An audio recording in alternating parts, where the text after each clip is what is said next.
Bismillahirrahmanirrahim. Assalamualaikum warahmatullahi wabarakatuh. Alhamdulillah. Wa bihi nasta'in.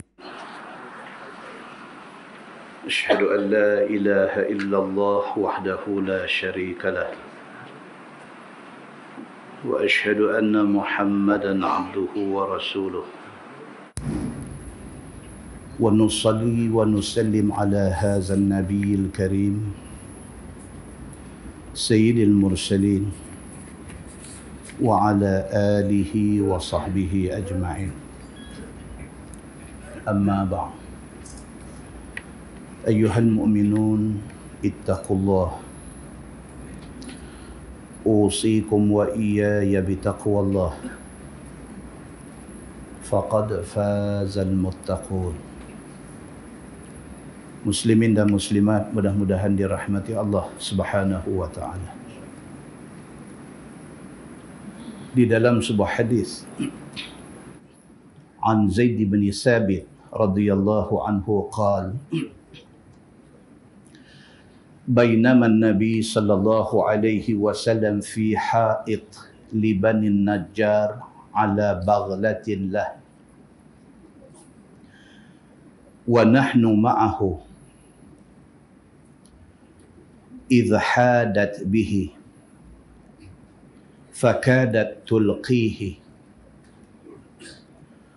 وإذا أقبر 6 أو 5 أو 4. فقال النبي صلى الله عليه وسلم من يعرف أصحاب هذه الأقبر؟ فقال الرجل أنا. قال فمتى مات هؤلاء؟ قال ماتوا في الإشراك. فقال إن هذه الأمة تبتلى في قبورها فلولا أن لا تدافنوا لدعوت الله أن يسمعكم من عذاب القبر الذي أسمع منه. ثم أقبل علينا بوجهه فقال النبي صلى الله عليه وسلم تعوذوا بالله من عذاب النار. قالوا نعوذ بالله من عذاب النار. فقال النبي صلى الله عليه وسلم تعوذوا بالله من عذاب القبر. قالوا نعوذ بالله من عذاب القبر. قال النبي صلى الله عليه وسلم تعوذوا بالله من الفتن ما ظهر منها وما بطن. قالوا نعوذ بالله من الفتن ما ظهر منها وما بطن. قال النبي صلى الله عليه وسلم تعوذوا بالله من فتنة الدجال. قالوا نعوذ بالله من فتنة الدجال. Atau kama qal, hadis sahih riwayat Imam Muslim daripada Zaid bin Thabit radhiyallahu anhu. Kata dia, kami bersama dengan Nabi sallallahu alaihi wasallam melalui satu kawasan kebun kurma kepunyaan Bani Najjar. Nabi pada ketika itu sedang mengendarai bagal dia. Idza hadat bihi fakadat tulqihi. Tiba-tiba bagal yang Nabi naik tiba-tiba kona. Dia menyimpang, dia kona sehinggakan Nabi hampir-hampir tercampak jatuh. Okey, itu cerita dia. Nabi dengan sekumpulan sahabat duk naik kenderaan. Nabi naik baral. Lalu dalam satu kebun kurma kepunyaan Bani Najjar. Tiba-tiba baral yang Nabi naik ni, tiba-tiba dia kona. Sehingga kan hampir-hampir Nabi ni tercampak jatuh daripada kenderaan dia. Wa idza aqbur sittatun aw khamsatun aw arba'ah. Rupa-rupanya kawasan itu kawasan kubur. Yang di situ ada 6 atau 5 atau 4 kubur orang di situ. Faqala Nabi sallallahu alaihi wasallam, man ya'rif ashab hadhihi al-aqbur? Nabi tanya, Nabi kata, siapa tahu kubur siapa ni? Faqala rajul ana. Satu orang sahabat jawab, dia kata, saya tahu. Faqala Nabi sallallahu alaihi wasallam, famata mata haula. Nabi kata, orang yang dikuburkan di sini ni bila mereka ni mati? Qal matu fil isyraq. Jawab kawan yang kata tahu tadi, dia kata orang yang ditanam, yang disimpan di sini, mereka ni mati masa zaman syirik mereka. Maksudnya bukan mati Islam. Mereka mati dalam keadaan mereka syirik, dalam keadaan mereka kapiang, dalam keadaan mereka sembah berhala. Ini kubur, bukan kubur orang Islam. Itu maksud dia. Faqala Nabi sallallahu alaihi wasallam, inna hadhihi al-ummah tubtala fi quburiha. Nabi kata, hampa tahu tak, ni orang yang ada dalam kubur yang kita nak lalu ni, mereka tengah kena balak di dalam kubur mereka. Nabi kata mereka tengah kena seksa dalam kubur. Falaula an la tadafanu la da'autu Allah an yusmi'akum min azabil qabri. Nabi kata, kalau dah tidak kerana aku takut, hampa jadi takut nak simpan mayat esok ni, aku akan minta kepada Allah supaya Allah Subhanahu wa taala bagi telinga hampa dengar bunyi orang kena azab dalam kubur. Nabi kata, kalau tak kerana tu, aku minta Tuhan bagi hampa dengar macam mana bunyi orang dalam kubur kena azab duk meraung ni. Aku boleh minta kepada Allah bagi Allah angkat hijab yang mendinding kita dengan bunyi dalam kubur ni. Dia ada satu hijab. Aku boleh minta kepada Allah supaya Allah angkat hijab itu. Kalau Allah angkat hijab tu, hampa nanti dengar. Hampa lalu kubur, hampa nanti dengar suara laki-laki, suara perempuan, suara menjerit, suara sakit, suara minta tolong. Hampa nanti dengar semua sekali. Tapi Nabi kata, kalau berlaku benda tu, hampa nanti jadi orang yang takut dengan mayat.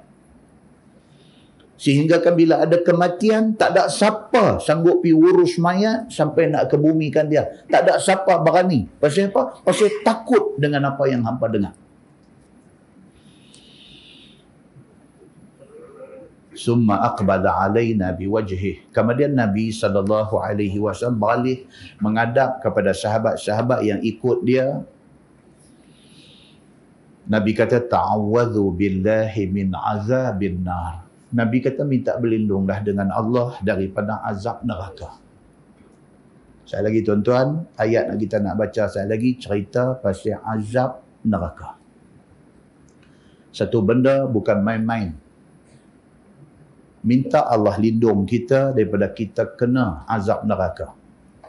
Sahabat-sahabat kata, na'udzubillahi min azabin nar. Sahabat terus kata, ya Allah, kami minta berlindung daripada azab neraka.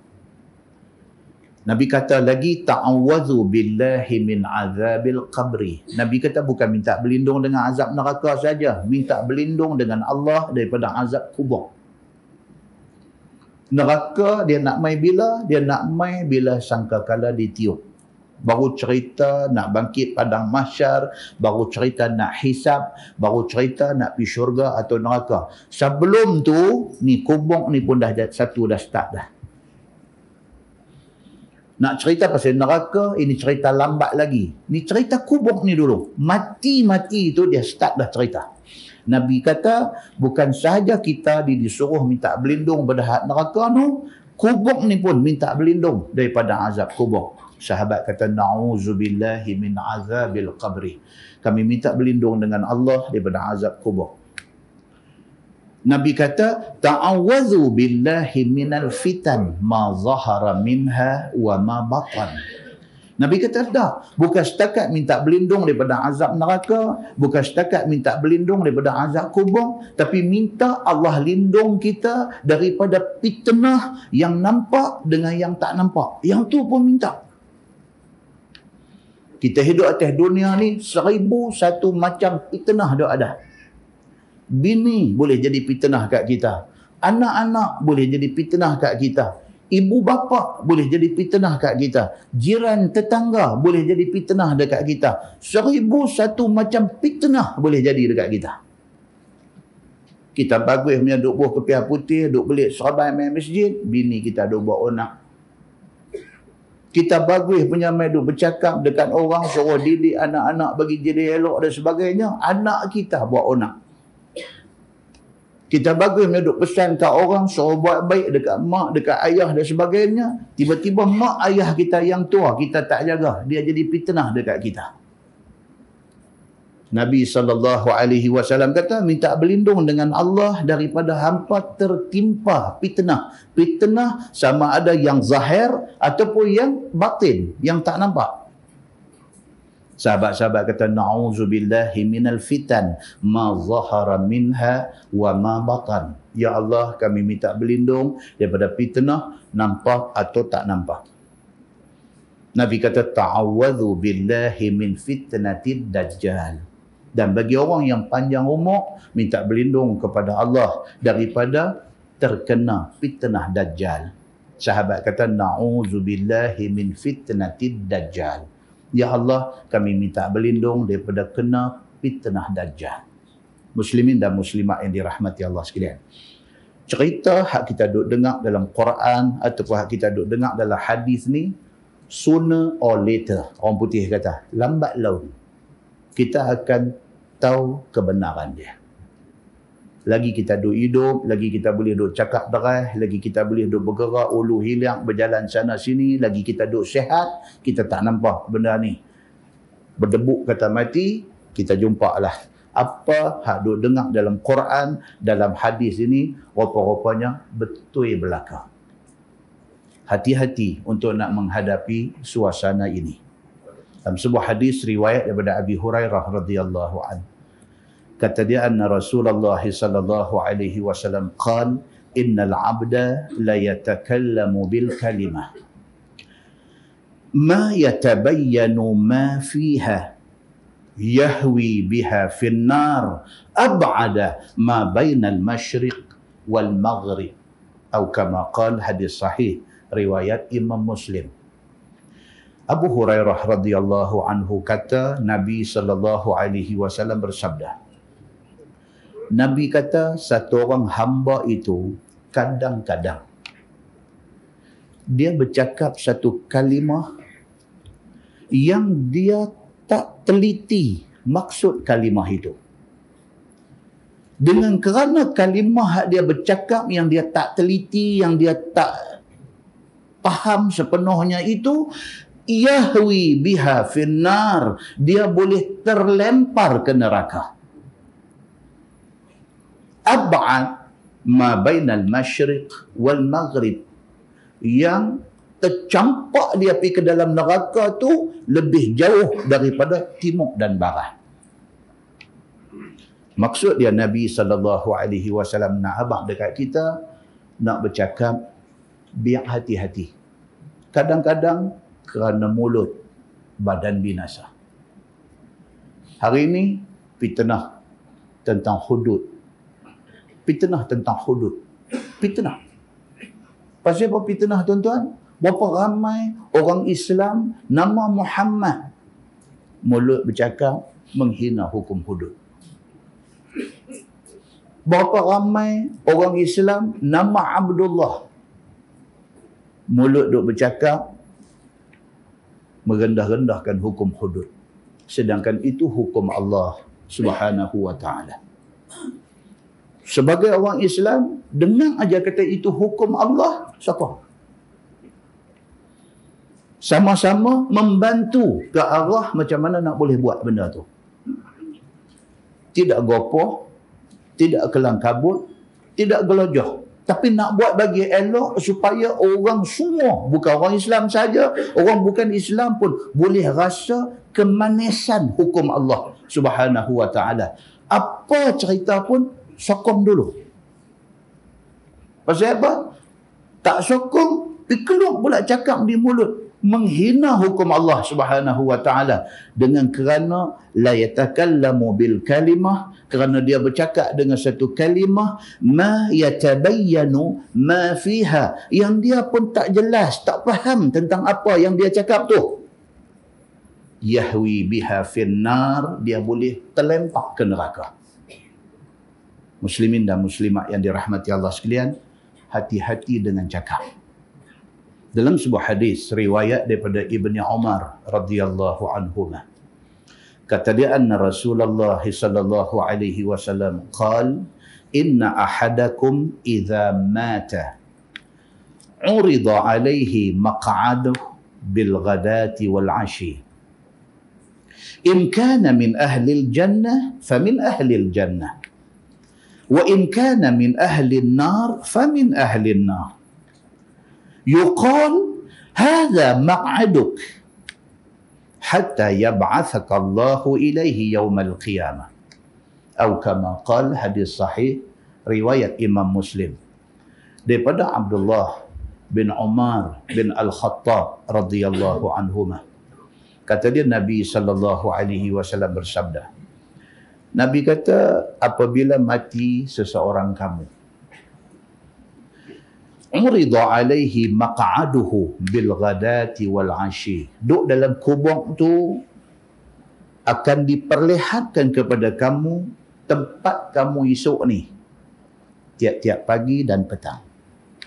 Orang mati tuan-tuan, masuk kubur tu pagi petang, pagi petang, pagi petang sampai kiamat.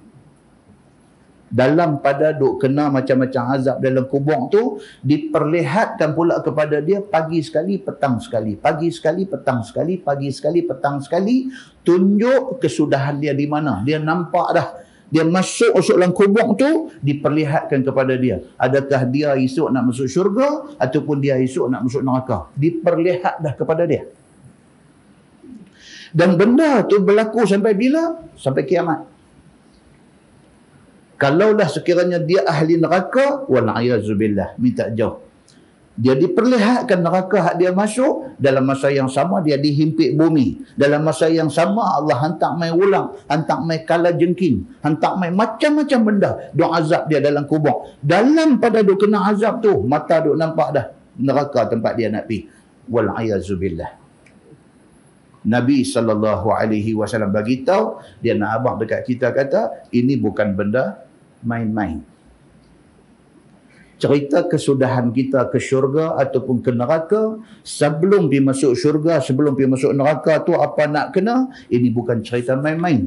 Ini benda betul-betul akan berlaku. Sampai bila? Hatta yab'athakallahu ilaihi yaumal qiyamah. Sehinggalah dia dibangkitkan di hari akhirat esok, sehingga itulah dia akan nampak dalam kubur kesudahan dia di mana.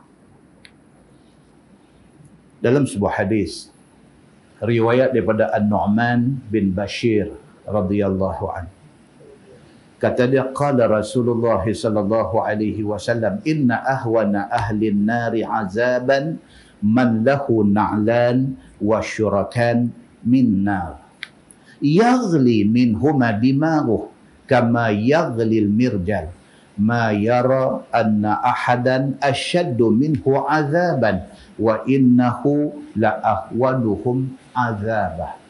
Atau kama qala, hadis sahih riwayat Imam Muslim. daripada An-Nu'man bin Bashir radhiyallahu anhu.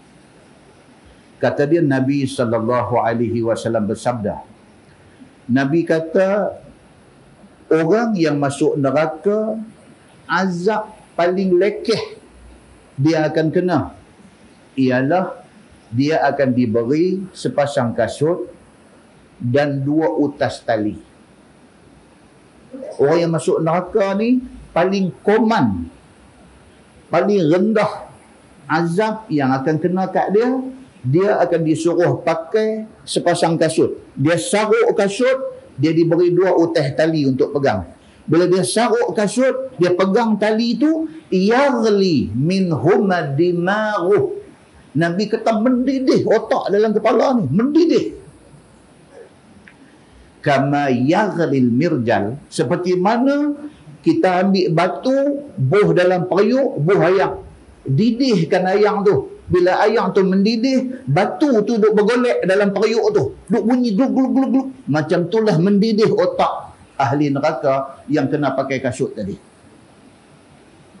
Ma yara anna ahadan asyaddu minhu azaba wa innahu la ahwanuhum azaba. Orang tu, Nabi kata, duk rasa kata dialah paling teruk kena azab dalam neraka. Dia tu sendiri. Bila malaikat bawa mai kasut sepasang, suruh dia saruk, otak mendidih dalam kepala ni, dia duk sangka dia adalah orang yang paling teruk kena azab.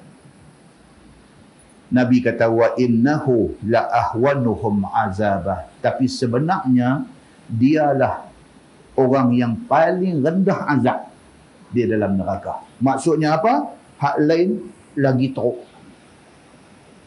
Muslimin dan muslimat yang dirahmati Allah sekalian, dalam sebuah hadis riwayat daripada Samurah radhiyallahu an, kata dia, annahu sami'a Nabi Allah sallallahu alaihi wasallam yaqul, inna minhum man ta'khudhuhu an-nar ila ka'bai wa minhum man ta'khudhuhu ila hujzatihi wa minhum man ta'khudhuhu ila unuqihi, atau kama qal, hadis sahih riwayat Imam Muslim. Nabi sallallahu alaihi wasallam bersabda, Nabi kata orang yang duduk dalam neraka ni macam-macam bentuk azab nanti kena kat dia. Di kalangan penduduk neraka itu ada yang azab takat buku lali saja. Hak tadi ni, dia saruk-saruk kasut, di situ kena mendidih otak. Ada orang kena sampai tahap hujzatih, sampai pinggang, duk kena azab pinggang ke bawah. Dan ada orang yang kena azab ila unuqih, sampai ke tengkok dia, duk terendam di dalam azab. Manusia di hari akhirat esok, azab yang menimpa mereka ni bermacam-macam jenis, bergantung kepada dia atas dunia, jahat dia tara mana. Lagi jahat dia dengan Allah, lagi teruk Allah Subhanahu wa taala bagi azab kepada dia. Dalam sebuah hadis riwayat daripada Abdullah bin Mas'ud radhiyallahu an, kata dia, qala Rasulullah sallallahu alaihi wasallam, yu'ta bi jahannam yawma idzin laha 70,000 zimam, ma'a kulli zimam 70,000 malak yajurrunaha, atau kama qal, hadis sahih riwayat At-Tirmizi. Daripada Abdullah bin Mas'ud radhiyallahu an, Nabi sallallahu alaihi wasallam bersabda, Nabi kata, dibawa mai neraka ke depan orang ramai di hari akhirat esok dengan diheret dengan 70,000 tali.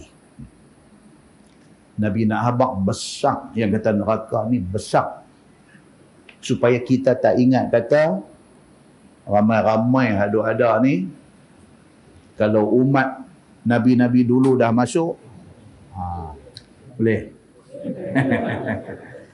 Kira nak bukui balik dah. Muslimin dan muslimat yang dirahmati Allah sekalian, hadis riwayat Ibn Abdullah bin Mas'ud radhiyallahu an. Dia kata Nabi sallallahu alaihi wasallam bersabda, Nabi kata di hari akhirat esok neraka akan diheret mai di depan manusia. Ini hanya simbolik. Nabi nak habaq besarnya neraka ni, kapasiti dia besar, sehingga dia boleh tampung berapa ramai pun orang yang nak masuk. Dia nak abang yang tu. Dibuat dalam bentuk gambaran bahawa neraka Jahannam itu dia kata dibawa datang ke depan orang pada hari akhirat esok. Laha sab'una alfa zimam. Neraka itu ada 70,000 tali untuk nak heret dia. Di keliling neraka tu ada 70,000 tali. Ma'a kulli zimam, bersama dengan tiap-tiap tali itu 70 alfa malak. Ada 70,000 malaikat duk pegang. Nampak tak? Gambaran Nabi buat. Neraka tu besar. Kalau nak heret neraka yang besar ni, kena pakai 70,000 tali untuk nak heret. Tiap-tiap satu tali itu ada 70,000 malaikat duk heret. Gambaran besarnya neraka. Supaya manusia faham, kata, kalau sekiranya umat Nabi dulu-dulu dah masuk pun, umat Nabi Muhammad celuih lagi kalau nak masuk. Apa sih ada kaki layak buruk? Kaki layak buruk.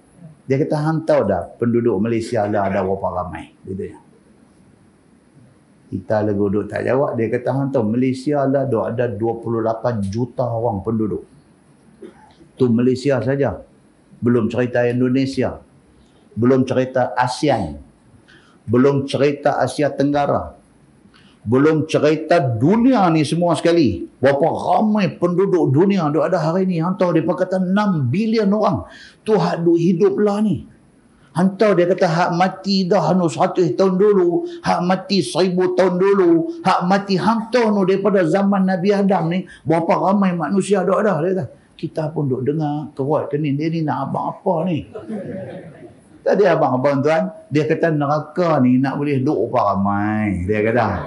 Dia masuk ni hak geng-geng Nabi dulu, puak Nabi Nuh saja masuk dah banyak mana dah. Hang kira ni duk masuk. Kita ni tak dan lah. Dia kata penuh dengan buat-buat tu ya. Kita ni syurga lah. Tuan-tuan, kaki lah yang buruk ni boleh duk jumpa di merata tempat. Nabi SAW abang siap-siap. Nabi kata jangan hang duk ingat kata hang tak celuih dah nak masuk sebab orang lain dah masuk. Jangan ingat macam tu. Kerana neraka ni boleh masuk berapa ramai orang sekalipun. Sehingga dalam sebuah hadis riwayat Abu Hurairah radhiyallahu anhu, hadis sahih riwayat Imam Muslim, dia kata summa yutrahu fiha faujun fayuqalu hal imtala'ti fataqul hal min mazid. Dalam sebuah hadis cerita kata apa? Dia kata dicampakkan sekumpulan umat masuk dalam neraka tu. Fayuqal, kemudian ditanya kepada neraka tu, halim talati, penuh tak lagi? Bila ambil satu umat lempak masuk, ditanya neraka tu, penuh tak lagi? Jawab neraka apa? Hal min mazid. Dia kata ada lagi kah? Diambil lagi. Dia ulang 3 kali dalam hadis tu. Diambil lagi satu puak, yutrahu fiha faujun. Dicampak masuk lagi satu puak ke dalam neraka. Ditanya lagi kepada neraka ni, halim talati, penuh tak lagi? Jawab dia, hal min mazid. Ada lagi kah? Maksud dia apa? Boleh lagi. Aku mau lagi. Boleh lagi. Aku mau lagi. Begitulah seterusnya. Banyak mana pun dicampak orang masuk, selagi tu neraka kata ada lagi tempat untuk nak isi orang lain untuk masuk ke dalam dia. Demikian digambarkan di dalam hadis-hadis Nabi SAW tentang besarnya neraka ni, sehingga kan dia boleh menampung berapa ramai pun orang yang dijatuhkan hukum masuk ke dalam dia. Dalam sebuah hadis riwayat daripada Abi Hurairah radhiyallahu anhu, kata dia, sabda Nabi SAW, ma baina mankibai al-kafir fin nar masiratu thalathati ayyam lirakibil musri', atau kama qala, hadis sahih riwayat Imam Muslim. Daripada Abi Hurairah radhiyallahu anhu, dia kata Nabi sallallahu alaihi wasallam bersabda, Nabi kata orang kafir bila dimasukkan ke dalam neraka, Allah jadikan tubuh orang kafir itu besar, sehingga kan kalau dilihat bainal mankibain, di antara dua ni apa? Dua bahu. Di antara dua bahu, bau balik kanan nak main bau balik kiri ni, dia kata jarak perjalanan dia masiratu salasati ayyam. Perjalanan dia 3 hari perjalanan. Pada bau kanan nak main bau kiri seorang orang kafir di hari akhirat esok, perjalanan dia salasati ayyam, 3 hari perjalanan lirakibil musri'. 3 hari perjalanan itu disukat berdasarkan orang yang naik kuda paling laju. Tuan-tuan, nampak ada gambaran yang Nabi abang? Pasal apa? Itu persoalannya. Pasal apa? Allah jadikan orang yang masuk neraka ni badan besar-besar. Pasal apa? Lebih besar badan, lebih banyak sakit yang dia kena tanggung. Kita sakit ni di kulit. Kulit ni yang duk jadi kita sakit. Orang turih kita, orang tetak kita, orang kulit ni sakit. Tempat sakit manusia ni ialah di kulit. Lagi besar badan, lagi banyak cedera, lagi sakit. Allah jadikan mereka ni sebagai penghuni neraka dengan tubuh yang besar-besar. Tujuan dia apa? Lagi besar badan dia, lagi banyak kulit yang dibakar di dalam neraka, lagi sakit dia dengan azab yang Tuhan kenakan. Maka besarnya penghuni neraka ini, kalau nak diibaratkan bau kanan nak main bau kiri. Satu orang naik kuda yang paling laju 3 hari perjalanan, baru bau kanan boleh sampai bau kiri. Besarnya penghuni neraka supaya besar kesakitan yang ditanggung oleh mereka. Dalam sebuah hadis riwayat daripada Abi Hurairah radhiyallahu anhu, anin Nabi sallallahu alaihi wasallam qala, inna ghilaza jildil kafir 42 dhira'an wa inna dhirsahu mithlu Uhud wa inna majlisahu min jahannam kama baina Makkah wal Madinah, atau kama qala, hadis sahih riwayat At-Tirmizi. Tuan-tuan, bila kita baca hadis, kita sebut status tu, nak bagi tuan-tuan tahu status hadis itu sahih. Maksud dia apa dia? Nabi SAW bersabda, Nabi kata sesungguhnya tebal kulit orang kafir yang dimasukkan ke dalam neraka esok ialah 42 hasta tebal. Tadi bau daripada kanan nak mai kiri, 3 hari perjalanan naik kuda laju. Maknanya besar. Kulit pula yang kita kata tempat sakit itu ialah kulit. Maka kulit orang yang masuk neraka ni Allah jadikan 42 dhira'an, 42 hasta tebal. Lagi tebal kulit dia, lagi sakit dia duk tanggung kena bakar di neraka ni. Tidak cukup dengan itu, nak habaq besarnya badan orang yang masuk neraka ni, wa inna dhirsahu. Dhirs maksud dia apa? Rasin, dhirs, gigi geraham. Dan sesungguhnya gigi geraham orang yang masuk neraka itu mithlu Uhud. Sebiji gigi geraham dia besar bukit Uhud. Padanlah dengan bau dia daripada kanan nak mai kiri 3 hari perjalanan, dengan kulit dia tebal 42 hasta, tu dia gigi geraham dia besar bukit Uhud. Wa inna majlisahu min jahannam, manakala tempat dia nak kena bakar di dalam neraka Jahannam itu kama baina Makkah wal Madinah. Tempat nak bakar dia seorang aja. Luas dia kalau nak diumpamakan daripada Mekah mai Madinah, naik bas 5 jam. Habuan nak bakar, habuan nak rebui, habuan nak salai, habuan nak bagi rentung dia seorang. Seorang-seorang punya tempat bakar sejauh Mekah dan Madinah. Muslimin dan muslimat yang dirahmati Allah sekalian, hadis itu diputuskan sebagai sahih oleh ulama hadis. Tuan-tuan hari ini dengar saja, nak percaya tak mau percaya, tuan-tuan punya pasal. Ini hadis Nabi. Ada orang dia bila dengar macam ni, dia mula tu. Dia mula lah. Dah lah dia kata kalau nak pemohong pun patut padan. Otak nakai ni tuan-tuan ada. Otak nakai ni ada. Dia dengar tadi, dia dengar tu dia kata kalau naik kuda derah daripada bau kiri pergi bau kanan sampai 3 hari perjalanan merepek. Dia duk main dah lagu tu. Dia tak cakap tapi hati dia duk main macam tu. Merepek dia kata. Dalam dia duk ingat merepek ni pergi habang pula kulit tebal 42 hasta. Oh dia kata lagi teruk ni dia kata ni. Aku ingat tekat habang kanan nak main kiri duk main 3 hari naik kuda dah teruk dah. Dia duk main kulit 42 hasta. Dia kata apa kejadah. Dia kata dia ni duk merepek. Dia duk main macam tu. Dia duk main pula. Wa inna dhirsahu mithlu Uhud.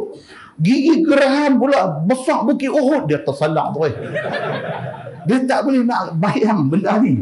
Dia tak boleh nak betul ni. Dia kata habang pula sekok-sekok hak duk kena bakar dalam neraka ni luah tempat dia seorang duk kena bakar daripada Mekah ke Madinah. Dia kata teruk ni teruk. Dia kata ni pembohong tahap gaban. Dia kata. Tuan-tuan, ini hadis Nabi sallallahu alaihi wasallam dan ini hadis disahkan sahih oleh ulama-ulama hadis. Simpan dalam hati kita, simpan dalam ingatan kita. Saya kata apa tadi tuan-tuan? Sooner or later, orang putih kata. Lambat atau cepat, kita akan melihat kebenaran sabda Nabi sallallahu alaihi wasallam. Cepat atau lambat, kita akan lihat benda ni. Tapi masa kita tengok tu, tak dan dah. Nak reverse balik, nak sorry, nak minta maaf. Dulu saya silap, saya tak percaya. Semua dah tak dan dah. Nak percaya, tak mau percaya, hari ini. Muslimin dan muslimat yang dirahmati Allah sekalian. Beruntung kita jadi orang Islam. Pasal apa? Hadis riwayat pada Anas bin Malik radhiyallahu anhu. Dia kata anna Nabi sallallahu alaihi wasallam qala yakhruju minan nar man qala la ilaha illallah wa kana fi qalbihi minal khair ma yazinu sya'irah. ثم يخرج من النار من قال لا إله إلا الله وكان في قلبه من الخير ما يزن بره. ثم يخرج من النار من قال لا إله إلا الله وكان في قلبه من الخير ما يزن ذرة أو كما قال. hadis sahih riwayat Imam Muslim. Daripada Anas bin Malik, Nabi SAW bersabda. Nabi kata, finally, akhirnya akan dikeluarkan daripada neraka orang yang pernah sebut di atas dunia, La ilaha illallah. Masuk dalam neraka, kenalah azab macam mana pun.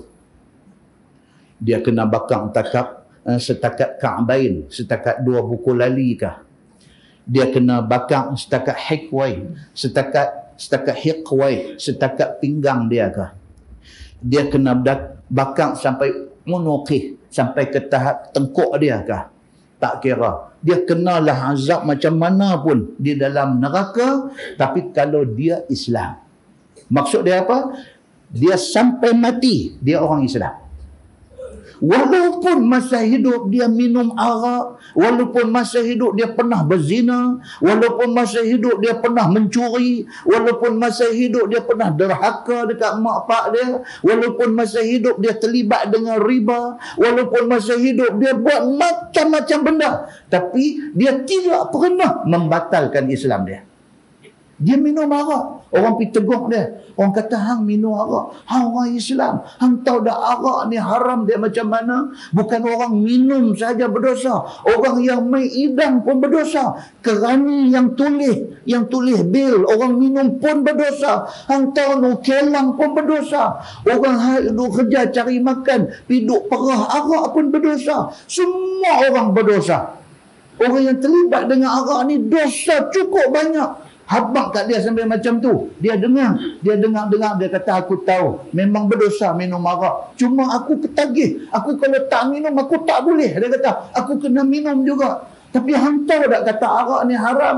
Dia kata, aku tahu kata arak ni haram. Cuma aku tak upaya. Aku try. Tapi aku tak boleh berhenti minum arak. Dia tidak pernah menghalalkan arak. Dia tetap kata arak haram. Cuma kelemahan diri dia menyebabkan dia tak boleh nak stop minum arak. Bermakna dia Islam lagi tak? Dia masih Islam.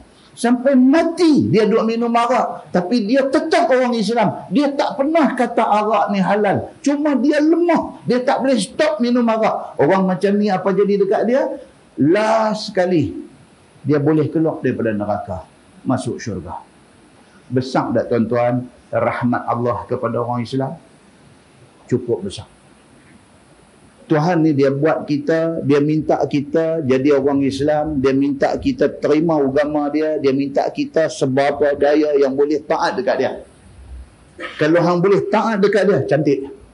Hang tak boleh taat dekat dia, hang cuma boleh jadi orang Islam saja, tak apa. Last sekali, finally, aku pun juga hang dalam syurga. Pasal apa? Pasal menghargai hang pilih Islam untuk nak jadi agama hang. Demikian Allah Subhanahu wa taala. Kata dalam hadis ni, Nabi SAW bersabda, keluar daripada neraka orang yang pernah sebut la ilaha illallah dan sampai mati dia tak pernah murtad daripada Islam, wa kana fi qalbihi minal khair ma yazinu sya'irah. Nabi kata, sedangkan kalau dicari kebaikan yang ada dekat dia, besar gandum saja kebaikan yang ada kat dia. Daripada dia hidup atas dunia, dia akil balik sampai hari dia mati umur 60, umur 70. Kebaikan yang dia pernah buat ni besar syair, besar gandum ni. Tapi dia Islam. Dia dikeluarkan daripada neraka, masuk syurga. Setelah dia azab, setelah dibalas segala dosa dia, last sekali dia berakhir di syurga juga. Kata Nabi lagi, summa yakhruju minan nar man qala la ilaha illallah wa kana fi qalbihi minal khair ma yazinu burrah. Nabi kata demikianlah juga, satu orang keluar daripada neraka pergi masuk syurga, sedangkan dicari-cari kebaikan dia tak ada, melainkan yang ada besar beras. Beras dengan gandum mak mana besar? Gandum besar lagi. Dia ni lagi teruk daripada kawan tadi. Dia kebaikan pernah buat besar beras. Tapi dia masih Islam. Last sekali, syurga juga dia. Summa yakhruju minan nar man qala la ilaha illallah wa kana fi qalbihi minal khair ma yazinu dzarrah. Dan akhirnya Nabi kata, satu orang yang pernah sebut la ilaha illallah dan dia tidak pernah murtad sampai hari dia mati. Dicari kebaikan dia, cari kebaikan ada besar zarrah. Zarrah besar mana? Besar habuk. Hak tadi besar gandum, boleh gagah. Hak kedua besar beras, boleh gagah. Hak ni besar zarrah aja ada kebaikan dia. Tapi Islam dikeluarkan dia daripada neraka dan dibawa dia ke syurga. Muslimin dan muslimat yang dirahmati Allah sekalian, besarnya rahmat belas kasihan Allah kepada orang yang menerima Islam sebagai agama.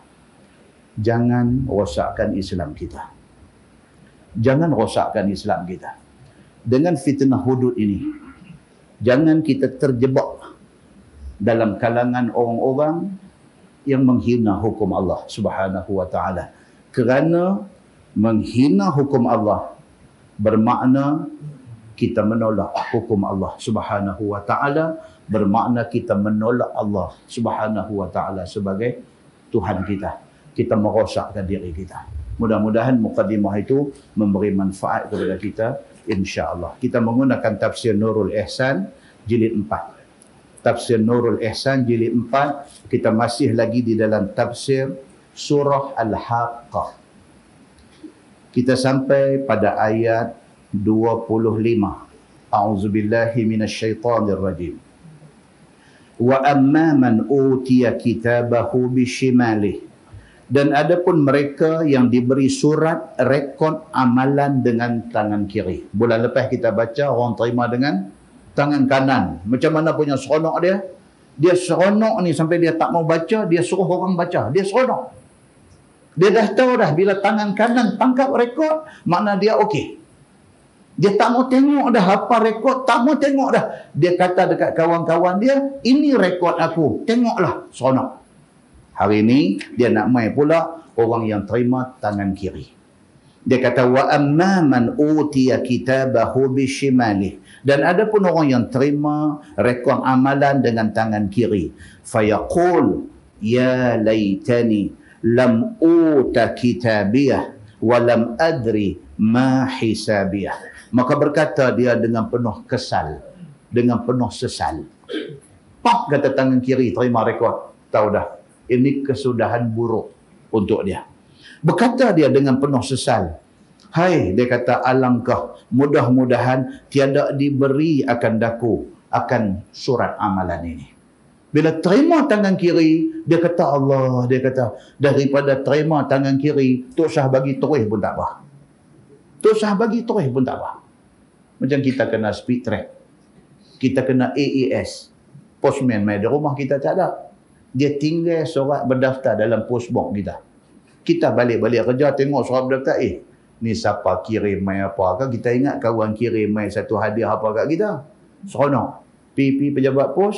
Dia kata ustaz, saya ada surat berdaftar. Seorang saya cari-cari. Punggah ustaz, hak ni pi ya dia kata. Kita kata apa dia? Apa dia ustaz? AES dia kata. Allah pun. Kita kata apa? Kalau ku tahu tak main ambil tak apa. Kita kata gitu kan. Kalau ku tahu yang ni ku tak main ambil pun tak apa. Aku ingat kok siapa akan kirim apa. Nampak tuan-tuan? Macam itulah di hari akhirat esok. Bila terima tangan kiri, dia bunyi macam ni. Ya laitani lam uta kitabiyah. Dia kata, ya Allah. Dia kata, daripada nak terima tangan kiri, tak usah bagi terus pun tak apa. Walam adri ma hisabiyah. Dan dia kata, dan semoga aku tak tahu apa hisab aku lebih baik. Tak usah bagi pun tak apa, aku tak mau tahu pun tak apa. Tak usah tahu lagi bagus daripada terima dengan tangan kiri. Yakni kafir-kafir tiada i'tiqad hidup kemudian daripada mati. Dan tiada i'tiqad bahawa hisab kebajikan dan kejahatan. Orang kafir. Dia kira mati full stop. Sebahagian. Macam Nasrani, Kristian, dia percaya. Dia percaya kata lepas mati nak hidup apa semua. Pasal apa? Injil mereka beritahu. Kafir lain daripada tu. Mereka kira hidup takat atas dunia saja, mati full stop. Habis. Mereka tak percaya lah cerita kata lepas mati ni, cerita nak kena bangkit ni padang mahsyar, cerita kata nak timbang amalan, cerita kata syurga, neraka, semua tak ada lah. Mereka cerita mati habis. Hari akhirat esok, tengok-tengok bangkit di padang mahsyar, tengok-tengok duk mat, Allah dah bahagilah masa tu. Beriman duk sebelah, geng kafir duk sebelah. Rekod amalan duk mai semua duk tengok, masa itulah mereka menyesal. Oh, mereka kata, rupanya hak aku duk dengar. Mereka pun dengar, tuan-tuan. Lah ni, tuan-tuan jangan main-main ni. YouTube ni semua mereka tengok. Mereka tengok. Pasal apa? Pasal mereka pun nak tahu pasal Islam. Dia pun nak tahu. Dia pun nak main masjid. Dia pun nak main surau. Tak kena. So, bila ada kemudahan ni, live streaming apa semua ni, mereka tengok. Apatah lagi ada kawan-kawan mereka duk hantar klip-klip video dekat mereka. Mereka orang bukan Islam. Tapi sama kawan satu pejabat ada duk hantar kat mereka. Kadang mereka pun tengok. Ada setengah tu terus tak mau. Tengok masuk, tengok keluar yang muka Ustaz Samsuri padam terus. Ada juga. Ada yang tengok dia ni apa? Dia ni duk cerita, dia pun dengar. Dia dengar. Ada yang dengar, dia mula fikir. Ada yang dengar, dia mula fikir. Itu sebab saya cerita di sini dulu. Yang satu kawan saya kata, Saya esok dia kata mau minta sama Tuhan jadi nyamuk saja. Saya cerita sini kan. Saya cerita tak mau ulang 2 kali. Kan? Maknanya apa tuan-tuan? Dia dengar. Dia dengar. Itu sebab dia boleh tanya kita. Kan? Dia boleh tanya kita dan dia boleh duk fikir cara-cara dia lah. Dia boleh fikir. Tapi ada yang terus tak percaya. Dia kata mereka ni speak nonsense. Mereka ni merepek ni. Duk cerita kata dah mati, nak hidup balik, nak timbang amalan ni semua nonsense. Dia kata. Ni duk cerita hidup atas dunia ni ada dosa, ada pahala ni semua nonsense. Ada orang yang faham macam tu. Mereka ni lah yang ayat ni nak kata. Bila dia sampai di hari akhirat esok, bangkit di padang mahsyar esok, tengok-tengok proses ni duk jalan. Benda ni dia pernah dengar atas dunia dulu.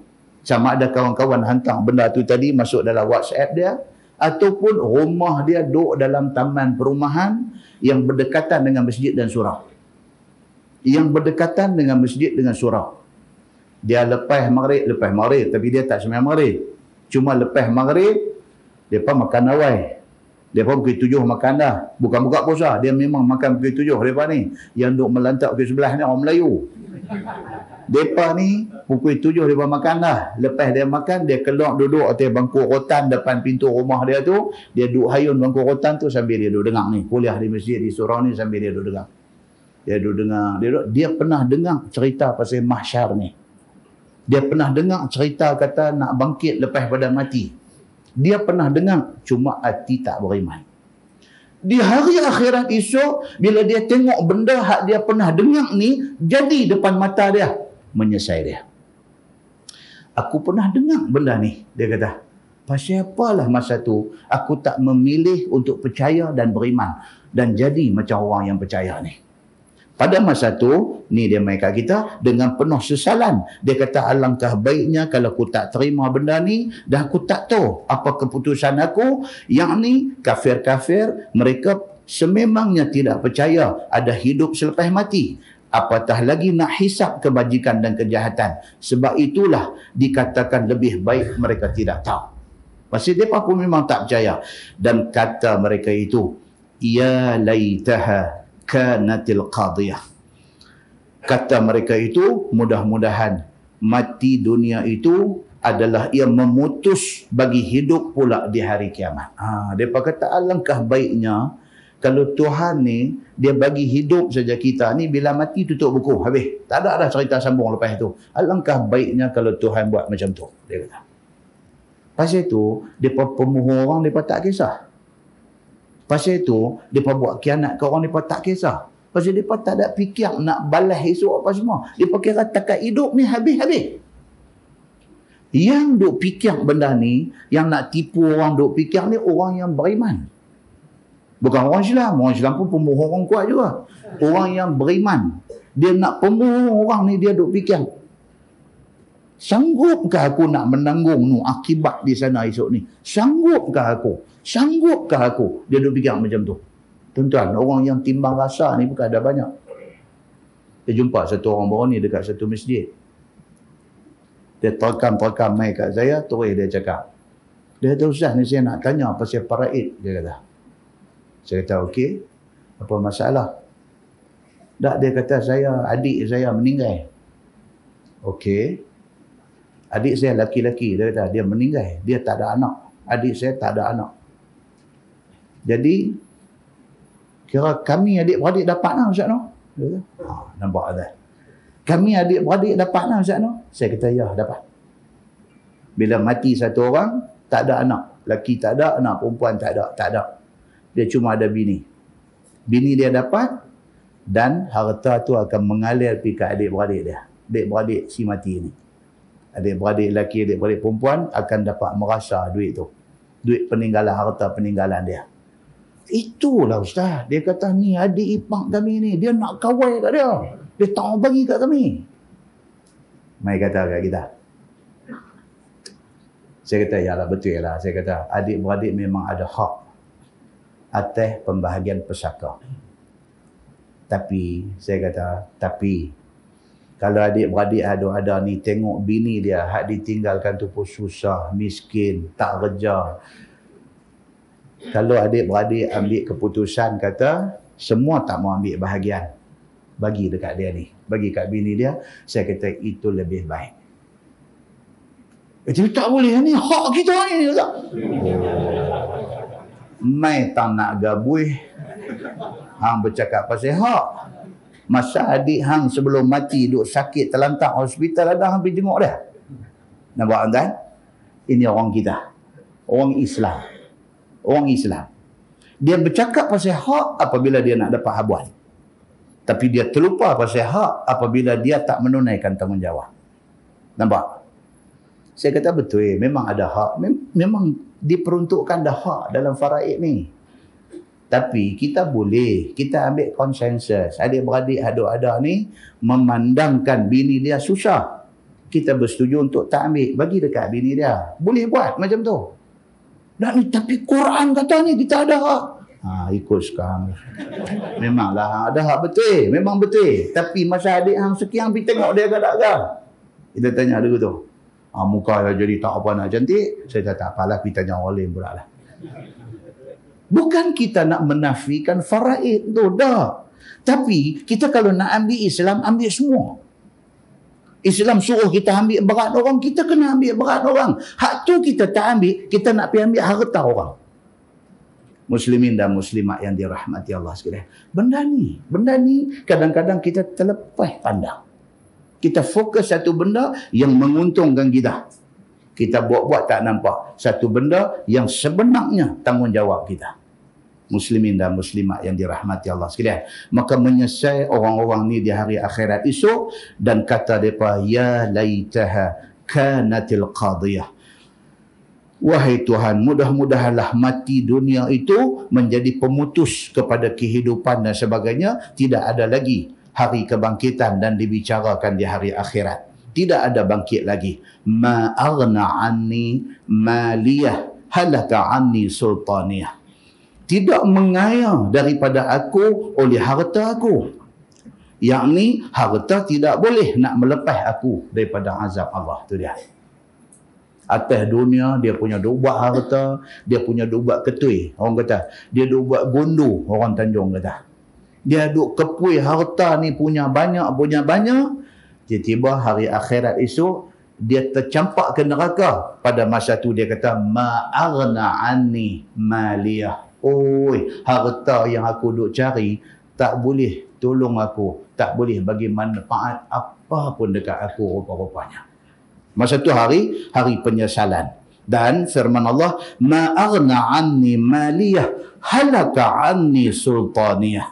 Dan kata dia apa lagi? Dan telah binasa daripada aku oleh kekuasaan, oleh power aku, tiada menolong akan daku oleh suatu.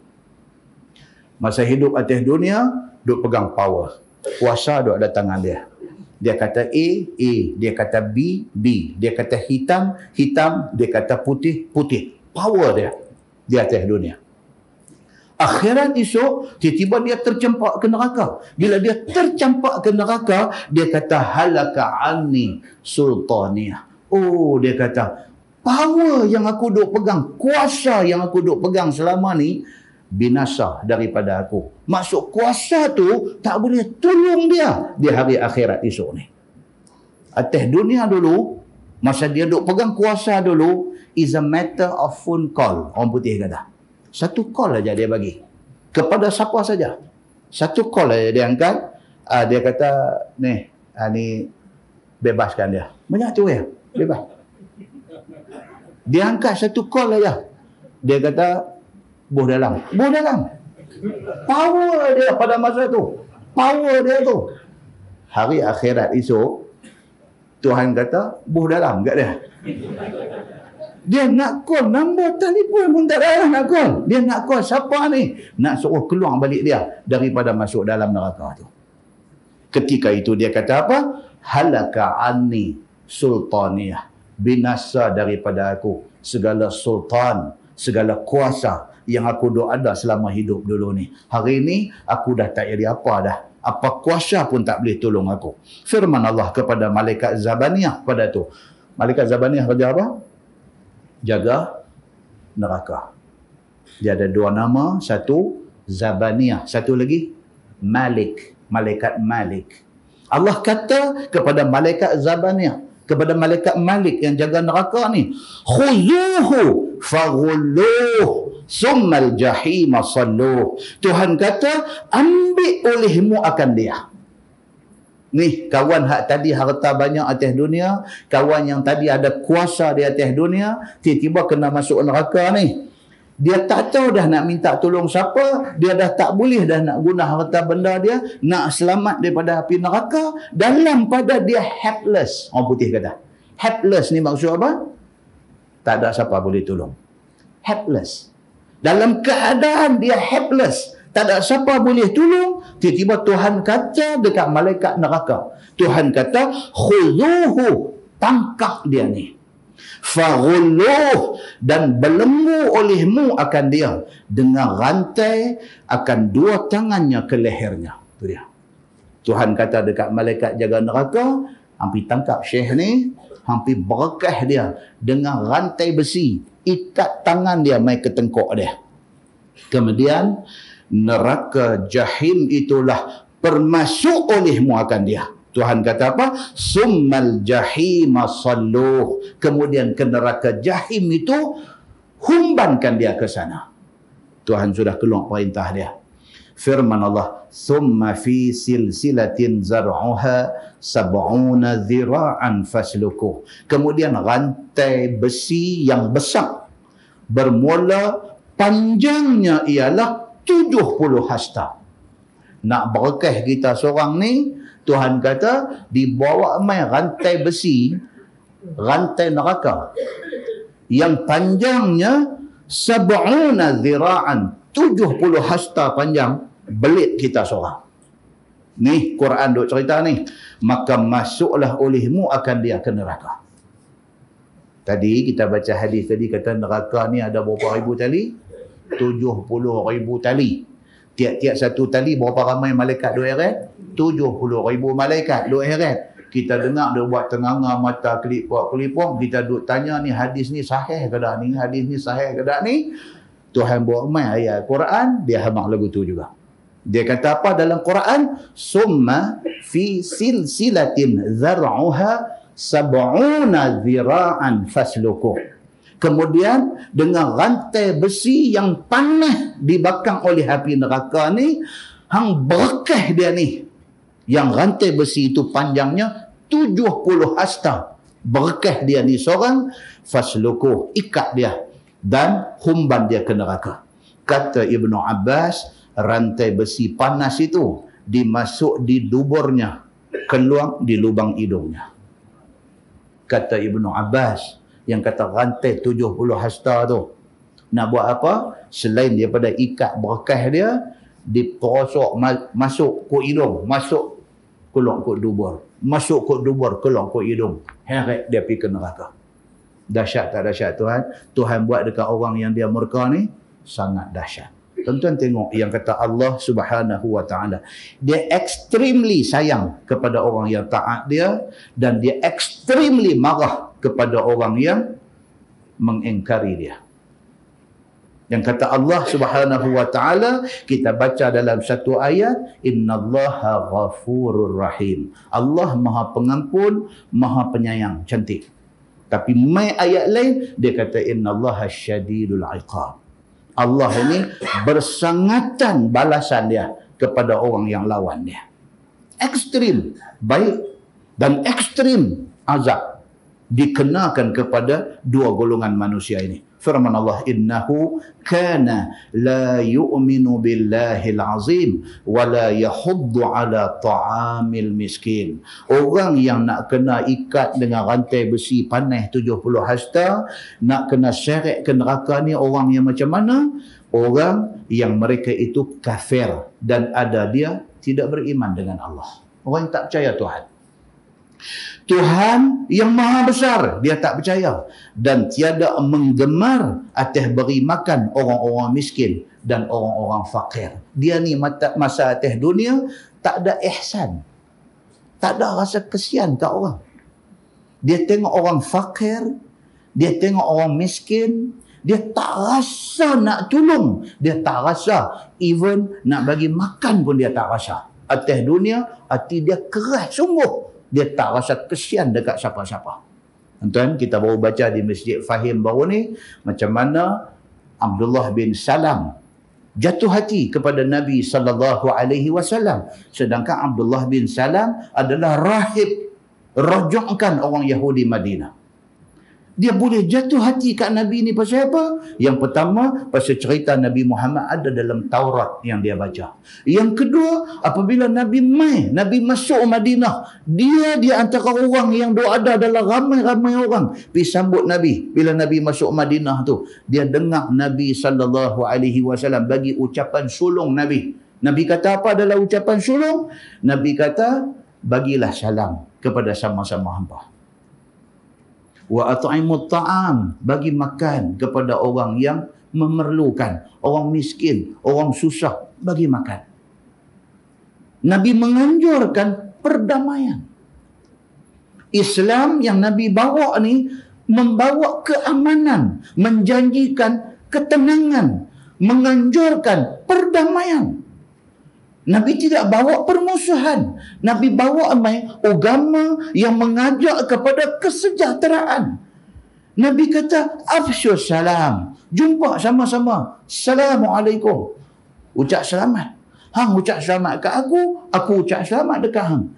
Pesan dekat semua. At'imut ta'am. Tengok orang susah tak ada benda nak makan, bagi makan dekat dia.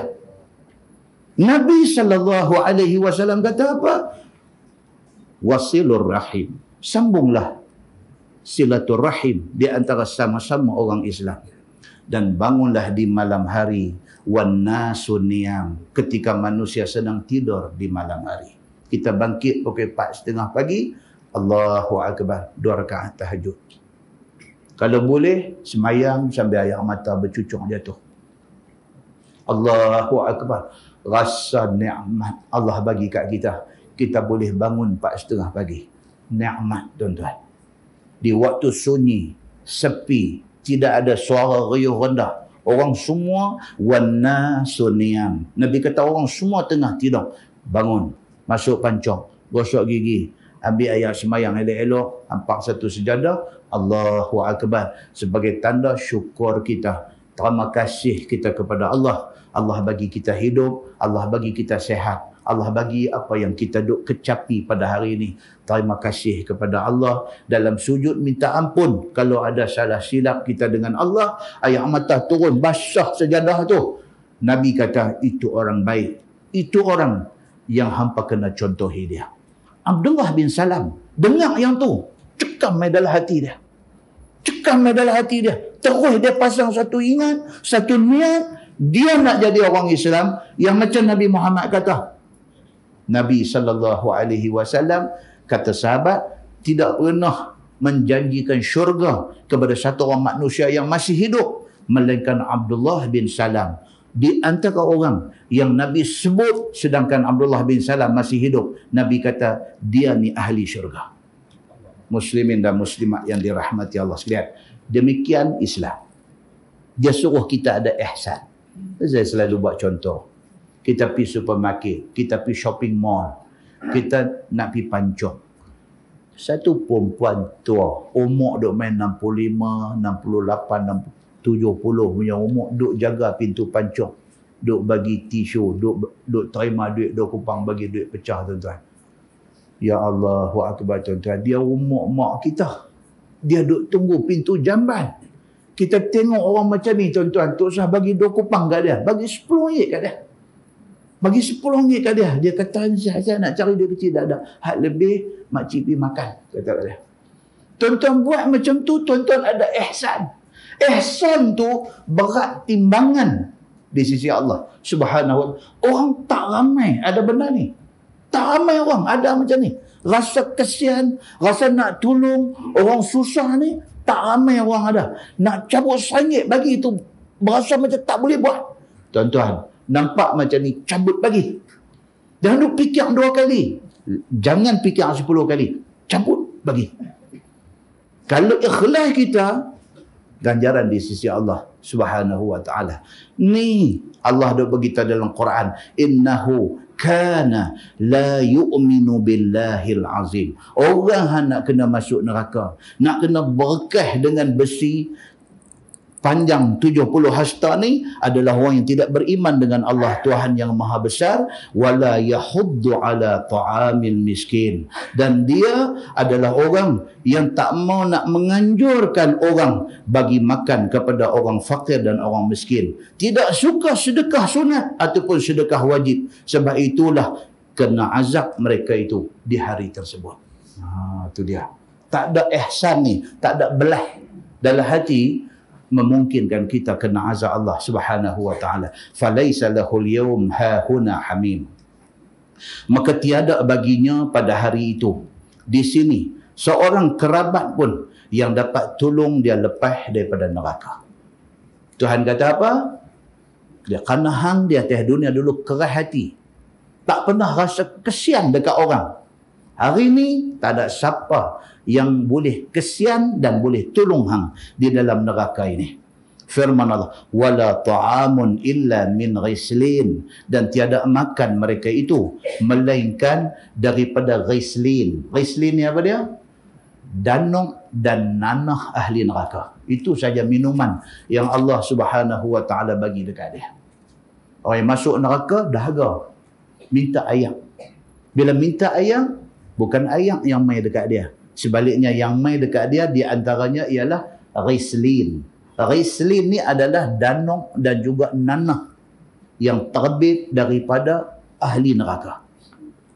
Ada banyak hadis tuan-tuan yang cerita tentang ni, dahsyat dalam neraka ni. Cuma hadis-hadis ini ada yang hasan, ada yang dhaif. Di antaranya daripada Abi Sa'id Al-Khudri. Dia kata anin Nabi sallallahu alaihi wasallam qala kal muhli, kan dalam ayat Quran Tuhan kata wa in yastaghithu yughathu bima'in kal muhli yashwil wujuh bi'sa syarab wa sa'at murtafaqa. Dalam Quran kan Tuhan cerita apabila ahli neraka tu minta air, dibawa mai kepada dia air kal muhli, air yang mendidih. Dia dahaga, dia duduk dalam neraka, dia dahaga, dia minta air kat Tuhan. Tuhan suruh malaikat bagi dekat dia air, tapi bukan air yang boleh menghilangkan dahaga, tapi air tu kal muhli, mendidih.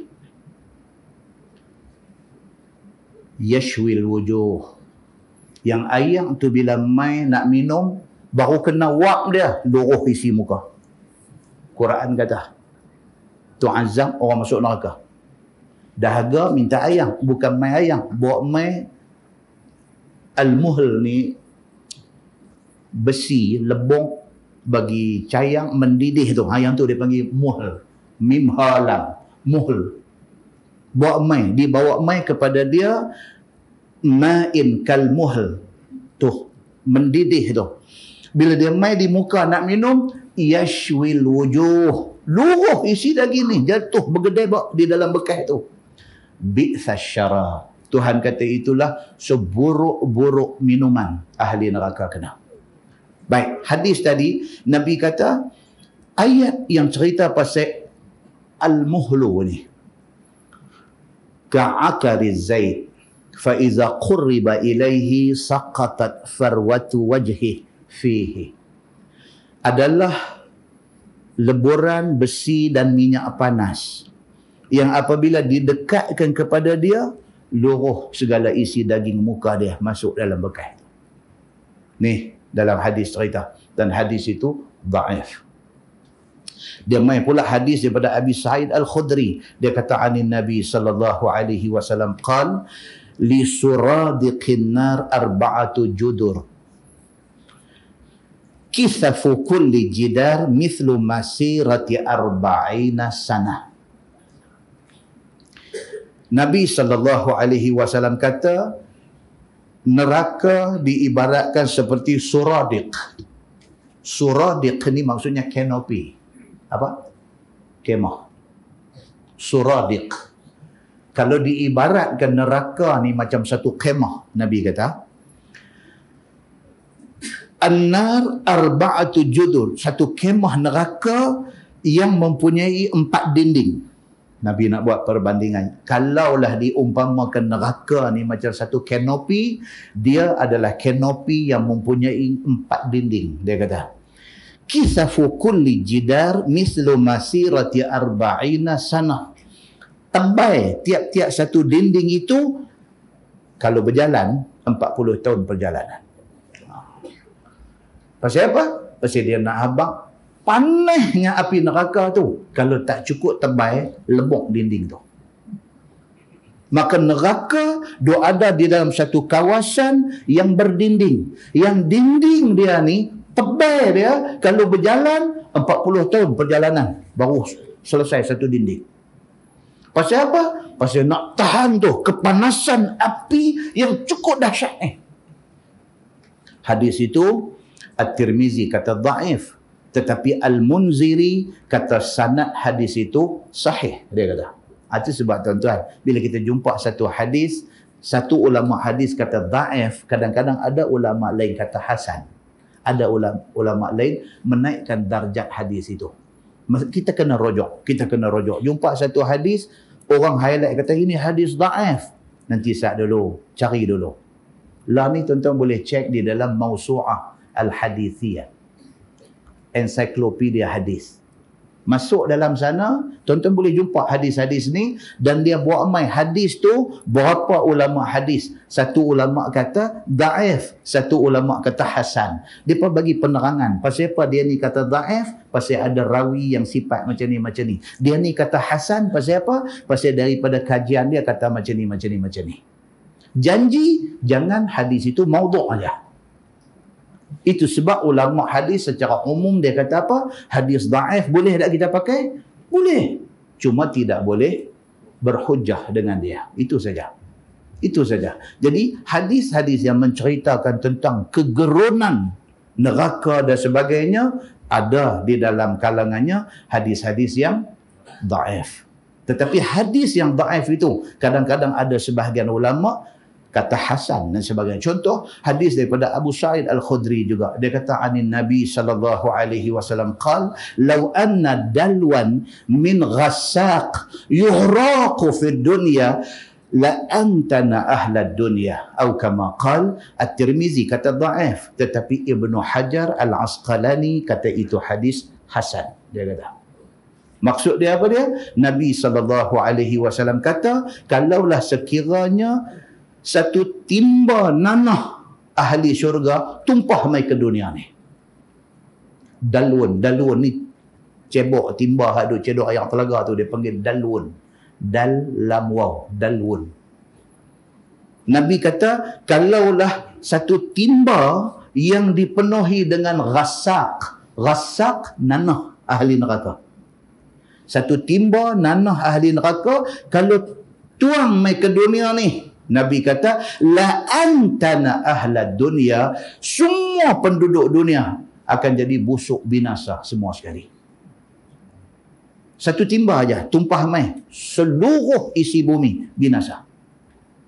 Bayangkan nanah itu dipaksa ahli neraka minum. Ini hak kita duk jumpa ni. Dia kata wala ta'amun illa min ghislin, dan tidak ada makanan bagi ahli neraka itu melainkan danuk dan nanah ahli neraka.